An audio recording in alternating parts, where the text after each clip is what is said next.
Welcome to Forgotten Video Store, the podcast that pairs best with Sauvignon Blanc.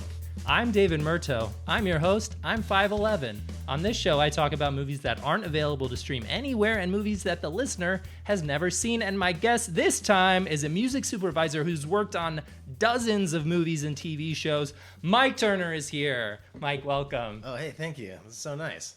This studio is beautiful. Thank you. It's so high tech. Like it's like the bridge of the Starship Enterprise in here. So Mike, what's your whole deal? Well, I am a music supervisor for film and television, as you just described, and I've been doing this for about 17, 18 years now. Wow. So I've done about 65-ish movies and TV shows. Wow, what's the dumbest one? The dumbest one was probably Nick Cassavetes' incest movie called Yellow that only ever screened in Japan and then was shelved. Okay. That was like a real movie. I shit you not. Ray Liotta was in it, Sienna Miller, Lucy Punch. It had a great cast. Never came out, but yeah, it was basically about a woman who wanted to screw her brother, and she was on lots of pharmaceuticals. So, like, what type of movies are you into? Like, as far as like watching instead of working on? I like the sort of intersection of creepy and comic, you know, like unsettling comedies, you know. But I like working on that stuff too. I mean, I really, as a music supervisor, working on any kind of comedy is great because they tend to cut with lots of music. Right. But yeah.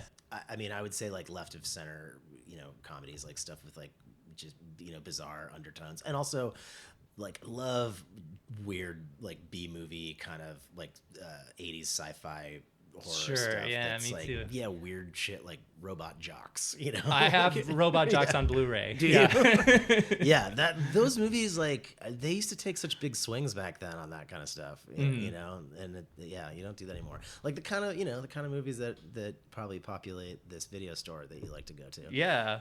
So yeah, speaking of, you were nice enough to come to North Hollywood and go to the Forgotten Video Store with me, and you picked out a movie called It's Gonna Be Me from 2025. Yeah. Directed by Dexter Fletcher, who directed the Elton John movie Rocket Man and ghost directed the Freddie Mercury movie Bohemian Rhapsody, after Bryan Singer just like disappeared in the thin air. Yeah, he's really known for the music biopic. Yeah. Mm-hmm. And this It's Gonna Be Me was produced by Justin Timberlake and starring Asa Butterfield and Justin Timberlake himself. So why'd you pick out It's Gonna Be Me? Well, I do love music biopics too. I should have mentioned that. But as a music supervisor, like there's just so much meat, you know, with those things. And this is one of those movies that, like, you know, it obviously didn't come out. It almost came out. Right. Yeah. But I have some sort of bit of an inside scoop there, you know, into the music department. I know the music supervisor. Oh, cool. Who got fired from this movie? Yeah, and I won't say who it is, but they gave me some like a little bit some juice on this, and so the thing is, the reason it didn't come out, and this is what this music supervisor friend of mine told me, is they basically couldn't get the rights to any of the music, despite it being like that's pretty important. Yeah, it's mostly Justin Timberlake music, you know. I mean, NSYNC and then solo stuff. I mean, but it populates the whole film, and apparently they couldn't get the rights to the music, and this didn't come up until post production towards the end. So they'd already shot everything, and it was pretty much a locked cut before this all fell apart. Wow. But basically, how the story goes is that like they didn't really budget for music because Justin Timberlake somehow delusionally was like, it's all my music, I'll just put it in there, I can do whatever I want with it, not realizing you have to own the rights to the music. Yeah, which he didn't. He hardly had any writing on any of the NSYNC stuff, and very small percentages on his solo stuff. And the label, which is now like, you know, part of Sony, they own all the masters, and he's got dozens of co-writers, you know, on all this stuff. I mean, like Max Martin did a lot of the NSYNC stuff, and Timbaland did a bunch of his his solo stuff. And apparently he owes a lot of people money and has a big gambling problem. Yeah. And a bunch of IRS debts and stuff. And he'd been like kind of alienated everybody in that space already. They're not willing to do any favors as far as the rights to these songs go. Yeah. And then it's like you go asking for gratis licenses for this stuff, and they're just like, fuck no, pay me. And so this poor music supervisor is out there like kind of just doing what they said, like, oh, it won't be a big deal. You just gotta, it should have been a cake clearance job. Just like, knock on these doors basically and be like, hey, Justin Timberlake's making a movie. Just want to put the song in there. No big deal. Like, can you just do it for free? Because it's Justin Timberlake. And everybody was declining, going back to the producers with this, and they fire him because they think he doesn't know what he's doing. He's only getting no's. Right. And it's like, you're like a big deal music supervisor. What the hell? But like, there's no budget. There's no money. I mean, that's kind of how this works. It's like, yeah, I can get you songs for money. That's normally how this goes, you know? So they fire him. And of course, I guess Justin Timberlake's like, fuck it. I'll music supervise it myself.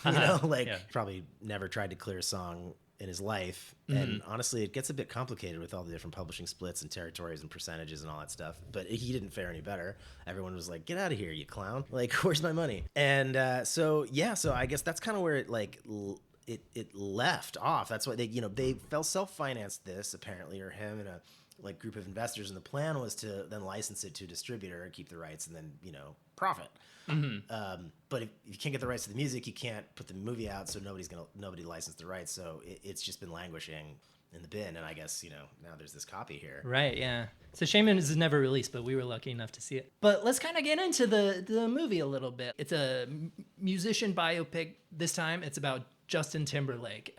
He produced it himself. He had probably seen there's a Bob Dylan biopic. There's Elton John. There's, Ray Charles. It's like, why are all these corporate guys getting biopics, and me, Justin Timberlake, like a true revolutionary of music, groundbreaking musician, I should have one. So he made it himself. So we get into the movie, and the young Justin Timberlake is played by Asa Butterfield, who was in that Holocaust movie.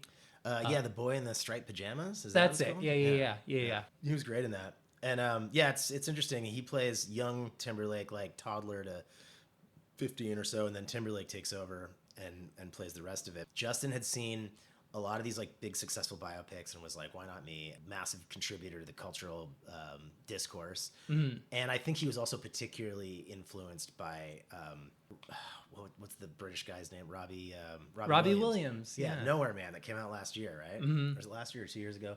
But he is portrayed by a monkey in that movie, and that's right. Yeah. And that was a unique idea, and I think Timberlake he really wanted to do that initially. This is what I have heard and read. He's not a monkey. No, he isn't. He plays himself, but he initially wanted to be a leopard, like a sexy leopard. A sexy leopard? Yeah, because he felt like that fit his personality. Is that why he's down on all fours for much of the movie? In a lot of it, because what they had to do is that ultimately they screened it that way. They spent a lot of money on VFX and stuff, and they screened it to test audiences, and they just didn't get it. They're like, "Why are you a leopard?" And that really upset him. Sure, because he's like, well. How can Robbie Williams get away with it? Yeah. It's sexier. It's sexier than a monkey, for one thing, and I'm sexier than a monkey. And also, what don't you understand about this? Robbie Williams did it. He was a monkey. I'm doing it. I'm a leopard, but it's fucking cooler. Right, yeah. A leopard is better than a monkey. Yeah.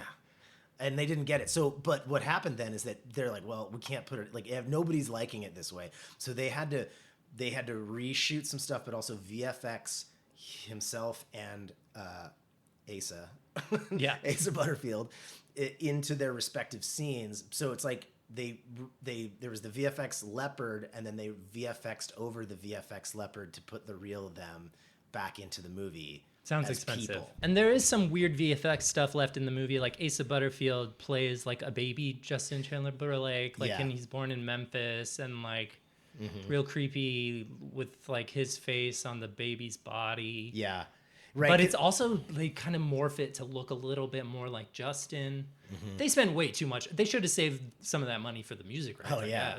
Right. Yeah. But we get to know young Justin. He grows up around music. His dad is a pastor, and he sings in the church choir and stuff. And they're really well off. It seems like in a lot of the movies, the star like Ray Charles or Johnny Cash, they're destitute and they come up from nothing. Yeah. And it more seems like Justin Timberlake would have had a great life no matter what. Yeah. So he's grown up and he's singing in the church choir, and a talent scout is there one day and spots him, but it's Mickey Mouse. Yeah. And that's when I'm this movie maybe took some diversions from the factual record. This is one of those I feel interpretive scenes, where he was discovered by Disney, but like, the character portraying Mickey Mouse could have been a metaphor. Okay, yeah, that's deep. Yeah, I thought it was stupid when I saw it, Yeah. but the way you put it, it makes it seem more I mean, interesting. like, I doubt it was just like a guy in a Mickey Mouse costume in real life that like knocked on Justin Timberlake's door and was like, "Hey, we're Disney. We want to sign you." As a-" Yeah, right. But so he recruits Justin for the Mickey Mouse Club. Yeah. And that's where he meets some of his friends. I gotta say though, like that. I think it maybe one of those things about that scene is that it maybe would have worked better if Justin was a leopard. Yeah, so you're in this weird world where some people are animals, right? Or whatever. So you can see how like it would make sense, but then they had to replace him with the real him, and so maybe that scene doesn't work. But I kind of like the like odd sort of, it's unsettling, but like, I sort of dug it. But the movie's full of things like that where you're like, ooh, bold, Yeah. It's either bold or stupid, and there's a fine line, and you just it skates that line. Sometimes it goes one way, sometimes it goes the other way. But we get to know Justin, and he's rising through the ranks of the Mickey Mouse Club. He gets to see himself on TV. And then eventually he meets a character named Lou Pearlman, who's played by Wayne Knight from Seinfeld and Jurassic Park. Yeah, he looks so different in this too. I mean, with the like oiled head and everything. Like you're used to seeing him with hair, so it took me a minute before I realized that's who it was. Yeah. But he's great in this role, and he is like, Justin, I'm putting together a team of boys. No, a band of boys. Yeah. And so then he meets up with the rest of the crew, and I'm talking J.C. Chazé, Chris Kirkpatrick, Joey Fatone, and of course, Lance Bass. Yeah, dream team. Yeah, so they all meet, and they start singing and dancing. Sweat's flying. And they're really precise with their movements, and Justin's mom is there, and she says, wow, you guys are really NSYNC. Yeah. And then they all go, moment. Huh? Like the light bulb moment. It's real cool. Oh, yeah. So they release like their hot track, "It's tearing up my heart when I'm with you." And that's a big hit, and they hear it on the radio for the first time. But it's like you usually see this kind of scene, like That Thing You Do had a really good one where they hear your song on the radio for the first time. Yeah, it's real fun. In this, it was more like grounded. It's like, hey, the song's on the radio, and Justin's like, oh great, I'm glad it's getting play. Right. Yeah. No, that track. It's like, I mean, he's like, yeah, that tracks with the business plan. Like, so it's supposed to be on the radio, guys. So but like I like that. I like this sort of leveled gravitas, if you will, that bring like he's always been a dealer, like he's always been shrewd. This is when he reunites with one of his friends from the Mickey Mouse Club, by the name of Britney Spears, and she's played by an actress named Meg Donnelly, who I was not familiar with, but who was really good in the role. Sparks fly and stuff, but Britney is kind of portrayed like a temptress, she's tempting him, and it's like, here, drink this, here, sniff this, this kind of stuff, and it's like tempts him into a relationship with her, and he's like, and she's like, here, take your penis and do this, and it's portrayed like he doesn't he's never thought about or learned about sex before. From what I understand, like he'd never looked at his penis until he was like 17. And it's cool because the pubes have the same frosted tips that his hair did in that time period. It was real nice. Yeah, right. I like that detail. Yeah, it's like somebody was doing his like pube hair for him at that time. So I guess that's why he just never he didn't like spend a lot of time like looking at the junk because some other people were managing it for him. I mean, I don't remember the exact age. Maybe it was like 15, but he's been quoted in the press saying that he had never seen his penis until and didn't know what it was. Yeah, it was like, until that experience with Britney. And then suddenly, right, she's like lining up substances and manipulating various parts of him, and suddenly it's like.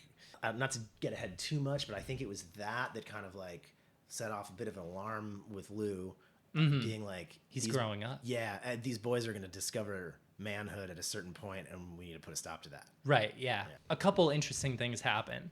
Is he's talking with Lou. I was with Brittany last night, and she touched me down there. And his voice breaks. Yeah. And Lou is like, alarms are going off. He's supposed to be a high tenor, this little boy. It's a dramatic moment. It was good acting. Yeah. From Wayne Knight, you mean? Asa, to do the like the crack shift, the Right, vocal crack shift. Like it was I heard it was a one take thing. Wow, he's a pro. Yeah. Remember Hugo? Yeah. The Scorsese movie? Yeah. He was great in that. Yeah.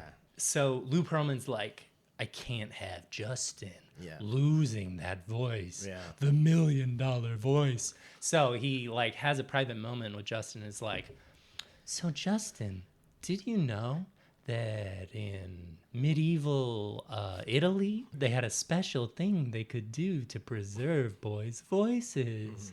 And he's talking, and you find he's describing the castrati, young men who had been gelded. Yeah. So he kind of convinces Justin, you want to be a star forever, right? Yeah. Like this, Yeah. and convinces him to have his testicles removed. Yeah, because also you remember part of that, and dates back to the castrati of Italy too, is that it comes with this promise of eternal life. Oh, I didn't know that part. Yeah, I mean they all believed it back then, you know, because the Catholic Church was like the whole thing, and so they're like, if you do this, you'll be able to sing in the choir forever, but also you'll never die. You'll be like eternally a boy. And I mean, I think we know better now, but I think they were using the same psychology with Justin. And you know, I mean, it's not a big leap, really. Like if you get a master manipulator like Lou Pearlman, and you know, even though Justin was a relatively shrewd operator, he'd never seen his own penis, you know. And I think he was just like, well, shit, sign me up, live forever, pop him off. I think the next part is like he goes and he's with Brittany again, and he's like, well, Lou did something real interesting, you know, and starts describing it, and she's like, Justin, I'm having your baby. Oof. And he flips out. He's just a little boy. Yeah. And he's not ready to be a dad. And it's like, you tricked me. I didn't know that would happen when I put my thingy in your thingy. Yeah. He didn't know any of this because he's never been to school. No. You know, Brittany at that age was a harlot. Let's be honest, you know. The movie portrays her that way. I'm not willing to speak to the role. I mean, I've just heard some things. Justin continues to be a huge success. Bye, bye, bye. Yeah. He's got the voice of an angel. Dirty Pop. Yeah. Other hits. Yeah. It's Gonna Be Me, the title track. Yeah. And there's an interesting scene where they're like cutting that record and he's singing, there comes the day when I'll be the one you see. It's gonna. Yeah. It's gonna be me. Yeah. And then like the Norwegian guy comes out and he's like, no. Yeah. It's gonna be May. Yeah. And it's like, and Justin's like, but no, that's not how you. That doesn't rhyme, and it's not how you pronounce that word in English. And he's like, I don't give a shit. Yeah. You gotta say May. Yeah. And I guess that guy was onto something because that song has persisted through the years. Oh, I love it. It's a great moment in the movie, and like as we know, it's sold 1 million calendars since then. You know, that's true. You know, May is everybody's favorite month now. But it was a dramatic moment in the film for sure. I love that because it was like, oh, are they gonna fight? Like, is Justin gonna like slap this Norwegian guy, or is the Norwegian guy gonna slap Justin? You know, and like they both were shirtless for some reason. I mean, that was cool. Yeah, it was a good choice. Like, and that was the other interesting thing about this scene. It was almost like Hakuna Matata from The Lion King. Yeah. Where like over the course of the scene, like little Simba to big Simba. Yeah. In this, it's like it starts on Asa. The camera kind of turns, goes to whatever the Norwegian guy's name is. No, it's gonna be May. Yeah. And it turns around, and then when you hear it's gonna be May, it's the adult Justin Timberlake. Yeah, like, right. Oh, what a cool transition. Yeah, right. And then we're into that like second phase of the movie where he's playing himself, and they did like, I mean, not to overharp on the VFX stuff, but they.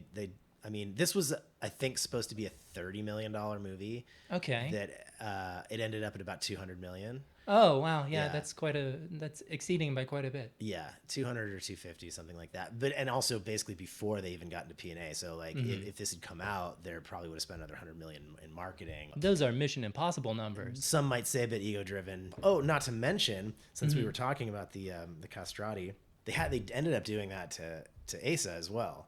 Oh, really? Because, you know, he's like 28 years old now, but yeah, I mean, he looks but his like voice he's never hasn't dropped. No, and that's why. Oh, they had to do it to him. Yeah, for this role. Yeah, they did for this role because they wanted to make sure that he was also that high tenor. So they just took his balls off. And, okay. And I think they probably kind of spun the same yarn for him as they did to Justin. That he was going to live forever? I bet. I mean, might as well throw that in there. You know, Yeah. like They probably showed him like these are other child actors who like here's Haley Joel Osment. Yeah. Great child actor. He grew up. No one wants him really anymore. Yeah. I still like him. It probably felt like they're opening a door to the secret Hollywood, right? Like Dexter Fletcher like leads him into a room or something, and it's just like, look, you may think you know how this is going because you've been in a Spielberg movie and stuff, but like this is the VIP room here, and it's like we'll give you some adrenochrome and take your balls and you'll live forever and you'll be a star, you know? And it's like maybe he was just like, oh crap, I finally reached the final level. Like maybe that is really how Hollywood works. They convinced him, so they got it. They were able to, you know, get these performances in the way they wanted. He hasn't really worked much since. I think that's largely, you know, stunted his career because now he can only play 12-year-olds, but he's got this kind of weird old man face too at the same time. But you also have to consider that this was made at a time when there weren't the same kind of protections for children and women and minorities. It was a different time. It was 2024. Yeah, things change. Well, there was a landmark case that it was a few months ago that kind of fixed all that. No, Hollywood treats everyone nice now. Now they do. This song, It's Gonna Be May, is a huge hit, and Justin's getting more and more attention, and the other members of NSYNC. I'm talking Chris Kirkpatrick, JC Chazé, Lance Bass, and of course Joey Fatone. They're all getting jealous, whispering behind Justin's back. They're gonna try to force him out of the group. Yeah. And I don't think any of them got the castrati either. I think they were like too afraid to do it. Right. It was like they weren't committed to their art. Right. And so they were always kind of jealous. I think maybe some of them were like regretted that. Maybe they were like, maybe we should have done it. Like, So it seems like they're maybe hatching a plot to either kick him out of the band, murder him, frame him for some sort of crime. And Justin has the sense to get out before they get him. And so he leaves NSYNC. He goes off on his own. He meets Timbaland. Yeah. They start producing tracks, Rock Your Body, Yeah. Cry Me a River. Yeah. It was a trip down memory lane watching this movie. It was some wonderful tracks. Yeah. It was a funny scene when he met Timbaland, where it was like, he like rolls up in that like giant lifted garbage truck with like spinners on it, and it was like that was cool. Garbage truck on hydraulics, you know, and it was just like but like speakers everywhere. Yeah, and like the like whole back was like stuffed with money. Yeah, there's like money flying out the back of the garbage truck, and he's just like, "Yo, bitch, get in." You know, it kind of reminded me of a little bit like stylistically. Remember, what was that movie where Snoop Dogg was a pilot, and it was like Soul Plane. Soul Plane. It was like that, but with a garbage truck. Yeah, it's cool. And they had, you know, a great working relationship by all accounts. Although, sounds like there's some animosity now because he won't give him the rights to the music. Justin at one point is invited to perform at the Super Bowl halftime show, and he's like, "This is gonna be my biggest break yet. Everyone's gonna love me. The whole country's gonna be watching me." He's gonna co-headline with Janet Jackson. They go to rehearsals, and Janet Jackson is portrayed kind of like a trickster figure, where she's like, "How about you take my top off during the show?" And he's like, "No, I'm a good boy. I don't do that kind of stuff." And she's like, just rip off the bustier. I'll be wearing a nice lace bra under it. Yeah. It'll all be fine. Everyone will think it's cool. Yeah, And lies. so Justin, none of this was his fault, No, according to the movie. no. So we see, And I believe it. I mean, you know, like he's been so manipulated his entire life. You know. Yeah. I mean, these women are devils. Brittany, Janet, Yeah. What do they have against Justin, just trying to do successful right by them. straight white man with no testicles? I just, you know. So you get to see the scene at the Super Bowl close up. You hear him singing "Rock Your Body." It's like, "Better have you naked by the end of this song," and then rip, and you get to see Janet's titty. Yeah, and he was horrified because I think also he'd never seen a breast before. That's right. Right. He didn't know what it was. Yeah. He thought something was wrong. Yeah. Yeah, that was his first time. Yeah. For a lot of people, that was the first time seeing a breast. Yeah. Justin kind of goes on, you can't really call it an apology tour because he wasn't apologizing, but like a shifting the blame tour. Yeah. Where he's like, I had nothing to do with the wardrobe malfunction. Yeah. And that was a choice bit of wordplay there because that phrase took the nation by storm. Yeah. Wardrobe malfunction, Right. the popular parlance. Yeah, we'd never heard that expression before, but now it's like I say it all the time for all kinds of reasons. And then we learned that Wayne Knight's character Lou Pearlman goes to prison for running a Ponzi scheme and various other scams. He was like grifting his boy bands and stuff. Yeah. He created Backstreet Boys also. Yeah, well, that was what's interesting too about is that he managed both of those groups, but he kept them secret from each other. It's like if the same guy was running Coke and Pepsi. Yeah, exactly. And they were always sort of pitted against each other in that same kind of way. So yeah, Backstreet sued him. They won, but they spent a lot of money. And then I think when NSYNC sued him later, they kind of benefited from the precedent of the Backstreet Boys lawsuit. So they didn't have to come out of pocket. They kind of do that in the movie. They represent that in a montage, Right. Yeah. sort of a dance.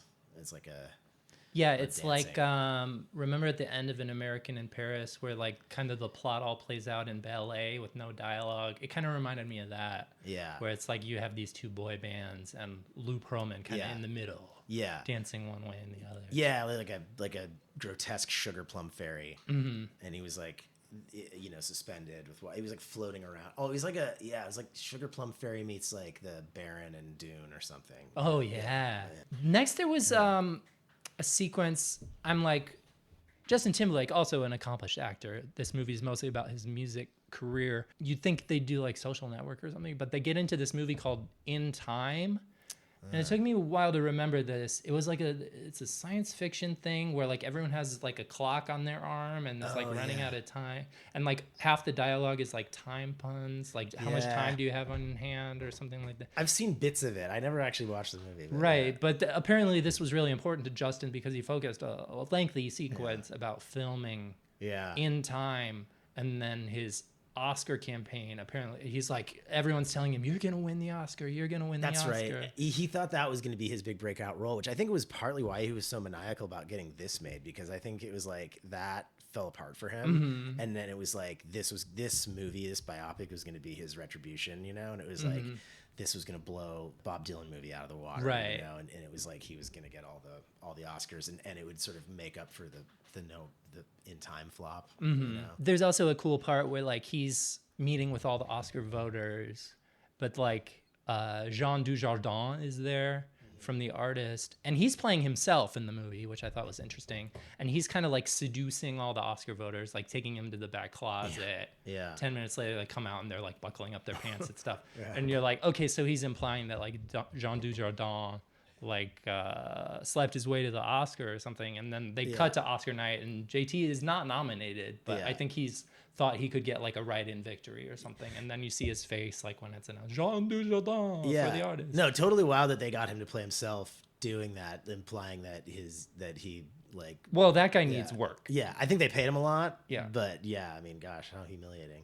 Oh, and like on that note, I mean, the DP on this film, Janusz Kaminski. Yeah, very accomplished DP. Really, I mean, he did Schindler's List and tons of other movies, but he has this kind of like MO, I guess, of like he's done a lot of pop star biopics. Yeah, and it's like every time he does one, then he'll do like a movie about genocide, like right Interesting. after. Kind of a one for me, one for them, like Scorsese used to say. Yeah, exactly. And I don't know what it is that's driving that particular choice of like pop star biopic genocide movie, but like he did Cool as Ice, the Vanilla Ice movie. Yes, right, which was Drop the Zero, Get with a Hero. Yeah, which I felt like was a very brave and honest portrayal of Matthew Van Winkle's personal life. Beautiful movie. And then directly after that, his very next movie was Schindler's List that he did for Spielberg. He probably wouldn't have felt up to Schindler's List if he hadn't done Cool as Ice right beforehand. Yeah, and then of course, right after that, I think he did Nick Lachey's biopic. Oh, sure. Yeah, Yo, What Up? Yo, What Up? Yeah, that's Yo, What right. Up? After that, like I think it was like the very next year too, that harrowing Armenian genocide movie, Jerry Maguire. Right. People might be thinking Jerry Maguire, the Tom Cruise movie. No, this just happens to have the same title. Funny. That's so funny. I totally forgot about that one. I never saw that one. I never saw the Tom Cruise one. Oh, it's great. Yeah, but I know that they both have the same name. But and they came out around the same time. Yeah, the same year. They were both nominated for Golden Globes like the same year, and it was wow. I guess confusing for voters Definitely. and stuff. But it like means something else in Armenian. Okay. Yeah. But so then after that, the like it was a few years later, but the Jennifer Lopez biopic. Sure. The Hudsucker Proxy. That's right. He met Asa Butterfield at Holocaust Fest 2023 because they were both there. Like, he was there with Schindler's List. In Asa Orlando. Right, yeah. And Asa was there with the boy with the striped pajamas. Yeah. Right. It was like, because a lot of the Holocaust movies, it's like a Comic-Con for Holocaust movies. Right, yeah, and they all like they do rep screenings and like special guests and stuff. So they got to talking, and it's like they both loved NSYNC, and they were both talking about their mutual love for NSYNC. And I think, and what I've read is that Janusz, when he saw Asa Butterfield, was just like, that boy is going to play a sexy pop star someday. It was like very shortly thereafter is when this project came up. And of course, you know, when he and Dexter were talking over this stuff, he's just like, you've got to meet this kid. Asa. He could play a 4-year-old Justin Timberlake, a 15-year-old Justin Timberlake. He goes, his name is Asa, but you're going to be saying Aces. Yeah. Yes. Right. That's in his biography. Next, like after the whole In Time thing, there's an interesting part where Justin finds out that Lou Pearlman had was having a heart trouble and needed surgery, and then he like goes to the hospital, and you think like, oh, maybe he's gonna bury the hatchet with Lou Pearlman or something, right. but instead he goes to the surgeon and gives him $100,000 and says Lou Pearlman doesn't make it out of this room. Right. Yeah. And so then you see like the stock footage of the news announcing, oh, Lou Pearlman died, you know, was in prison for X amount of years and stuff. And you see Justin, he's like, ooh, he likes this feeling. Like he's kind of getting revenge on his foes from years past. Yeah. Yeah, right. It's like a brooding kind of darkness that you see, like, kind of creeps into him. And, like, you know, Justin has a dark side. He's getting sinister, you know. Lou Pearlman, his health was bad. He had some heart issues. But then what I heard is that in his surgery, he had, like, you know, like a heart replacement surgery or whatever. They replaced his heart with a raccoon heart. Oh, and that's what got you him. run into trouble there. So, but then it was like, how'd that get in there? You know, like there was a press conference and stuff, and they had to, you know, reveal that somehow it was like a covered up, or they're like, his replaced heart ended up being a raccoon heart, but you know, then the press is like, well, did you put it in there? And they're like, we don't, you know, there was hearts and it was, you know, we got the cooler from the helicopter and everything, and that's what was in there, so we put it in. And, right. Like, and so they said, well, no one's to blame. He was a bad guy anyway. So but really, we know the truth now is that it was Justin Timberlake pulling with the strings. Then there's an interesting part where he's like, you know, I'm on tour all the time. I'm doing Trolls movies. I'm doing the Tonight Show with Jimmy Fallon every other week. I want a night to myself. Yeah. And so he goes to a bar. He orders some nachos, and he's like, I'll start with a water. Yeah. And then we go kind of back behind the scenes at the bar, and there's this weird kind of mad scientist figure who's like, I've done it. I've created 5,000 proof gin. Yeah. He's mixing drinks back there, and he's like, we need to test it out. Yeah, it was sort of like a B or C plot in this film about the mad professor that makes really strong alcohol. Yeah. But I think some of it hit the cutting room floor like earlier, and so there's not as much of him. Right. It kind of comes and goes really quickly. He's great though, isn't it? Like, and who's that actor? It's Cillian Murphy. Oh, that was him? Yeah. Yeah. Fresh off his Oscar win. Mm-hmm. But as it ends up being more like almost like a cameo. Yeah, but it's cool, and he does a great job, like you said. And then you see Justin is like, "Oh, I'd like to order one martini." Yeah. Bartender's like, "Should I keep your tab open?" Justin goes, "No, only one tonight. Right. I'm driving. I only ever drink one drink when I'm driving." Yeah. And he's emphatic about that. Yeah. And so then you get the scene where he drinks like this amazing 5,000 proof gin, and he gets behind the wheel thinking, but then like it hits him. Yeah. Well, there's that surrealistic like kind of hallucination montage thing where he's driving and it gets like animated, you know, like Xanadu. Xanadu. Yeah, you know, like in Xanadu, like it's a normal movie, and then at a certain point in the middle, they become animated fish. Mm-hmm. So like it was like that, but like a hallucination. Another like animal element, because then there's like a cop like is like chasing him, but it's like a big dog. Yeah. And he's like getting pulled over, and Yeah. then you see like the cop is like, he's a crooked cop. He like throws Justin on the ground and is like tases him and stuff, and is like, "Oh, you're going away for a long time." Yeah. Justin goes, "This is gonna ruin the tour." Yeah. Cop goes, "What tour?" Justin goes, "The world tour." Yep. The line that reverberated throughout history. Mm-hmm. I also like how, because he was still kind of hallucinating, like they symbolized that it was a crooked cop by like, because you're seeing it kind of through his eyes. He's all like, he's literally crooked. Yeah. But yeah, it was kind of, but it was terrifying because like it's his childlike innocence of this sort of semi-animated hallucination, and then, you know, the long arm of the law smacking him down, and it's like, well, like, what did he do to deserve this? You know, Yeah, like he's just an innocent guy. Yeah. He's been played time and again. As shrewd as he is, which it keeps making that point, it's sort of like he gets outmaneuvered then. But by, you know, these really extremely bad people like Britney Spears and Janet Jackson and this crooked cop. Yeah, you know, he had one little martini.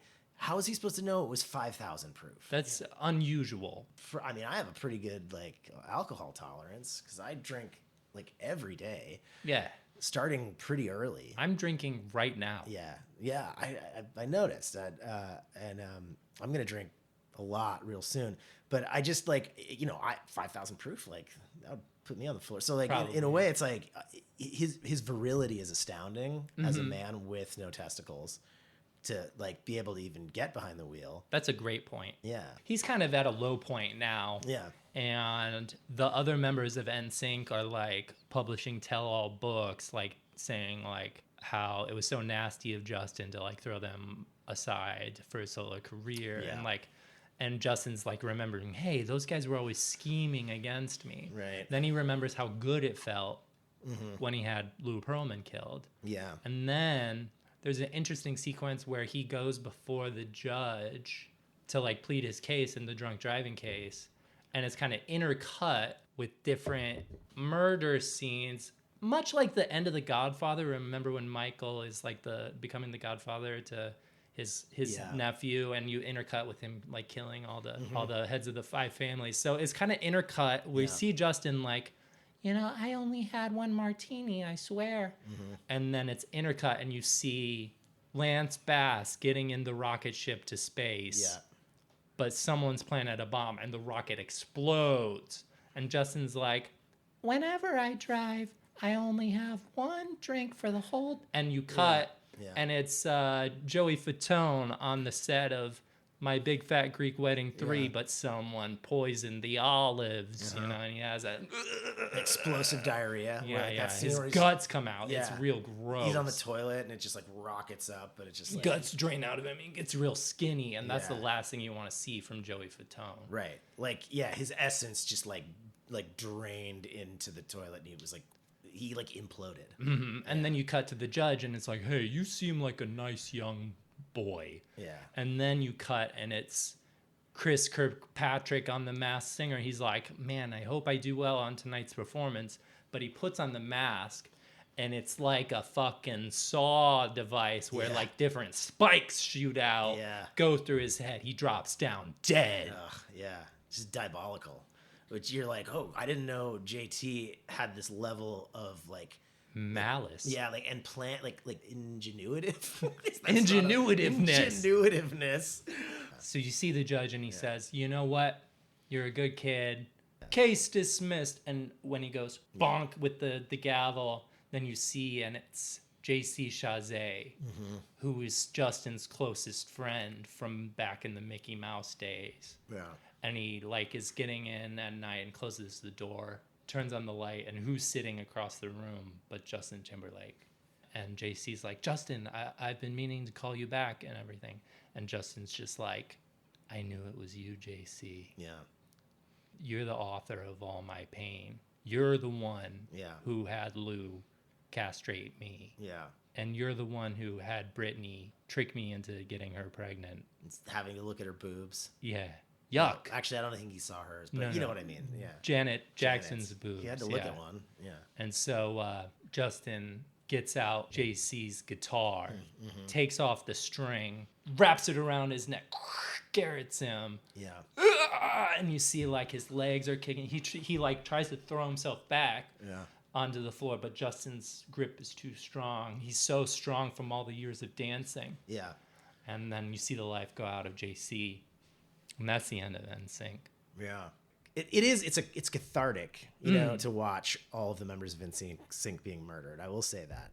Right. It's kind of like, you know, like in Django Unchained, you know, it's like, right, yeah. Or like a lot of Tarantino movies, it's like, you know, like murder porn. It's like, The Nazis are getting killed, or, you know, like white slave owners. But like in this case, it's NSYNC, and it's got the same kind of emotional impact. I think it lands in the same way. So that's it's gonna be me, and you know, what a treat. Yeah, I think that's the thing. It's like, I mean, after this exhaustive kind of analysis of it, like, and we've talked about the good and the bad, but really, like, it's a good movie. You know? Like extremely well made. I mean, who's better than Dexter Fletcher? Right. Yeah, I appreciate films that take a big swing, that try new things, and it's very well crafted. They lost a lot of money doing making bad decisions with VFX and various other things, but so have a lot of movies.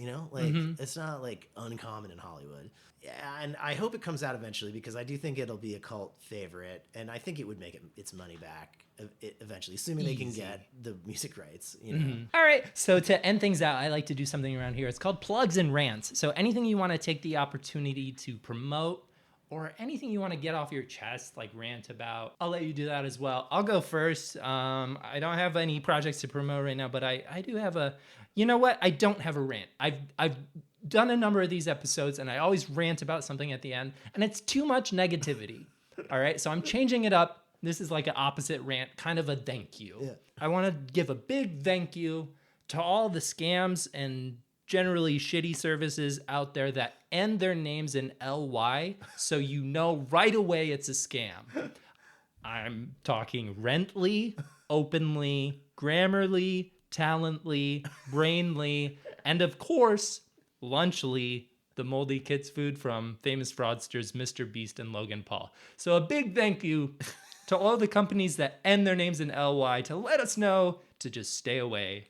That's funny. I hadn't considered that, but you're right. Although I do like Grammarly, but they are constantly hitting you up for like a subscription to, pay for like better service or whatever. Better grammar. Yeah. Even more rules. Yeah. Yeah.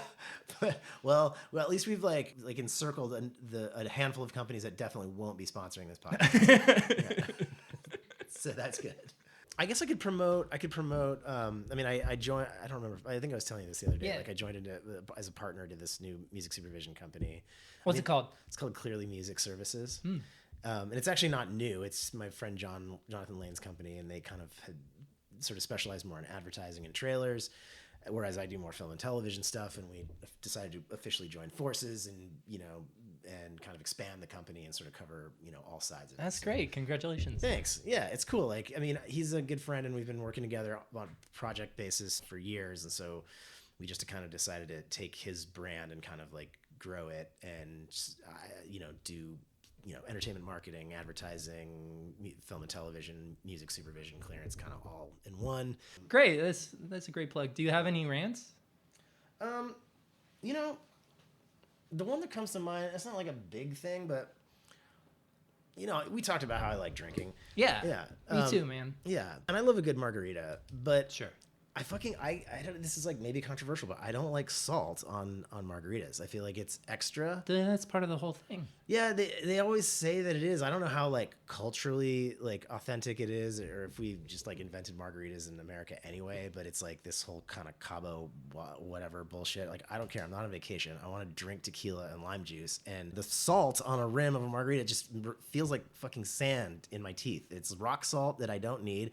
I get enough salt in my diet as it is, And half the time they don't ask you if you want salt on it anyway. They just dunk it in that thing, that like that bacteria fucking ridden sponge water shit that like who knows what's in that, and then they dip it in the fucking like salt shit, and then they serve it to you, and it's like, and then they, you know, the bar's busy or whatever, and they turn around and leave your back, and it's like I didn't order it that way. I would rather just have it without. But then you got to like scoop it off with your thumb or like get the little bar napkin or whatever, and then I'm gonna, like, of course I'm gonna drink it already because like I want to drink the luscious alcohol. Like right now I don't want to wait for you to make another fucking drink, but like I don't want to consume all this goddamn salt, you know? So like if that was part of the drink, and if it was part of what the flavor of the drink was supposed to be, then put the salt in the drink. I don't need it on the rim. It's like I'm licking sand off a fucking beach, you know? It's just insane. Man.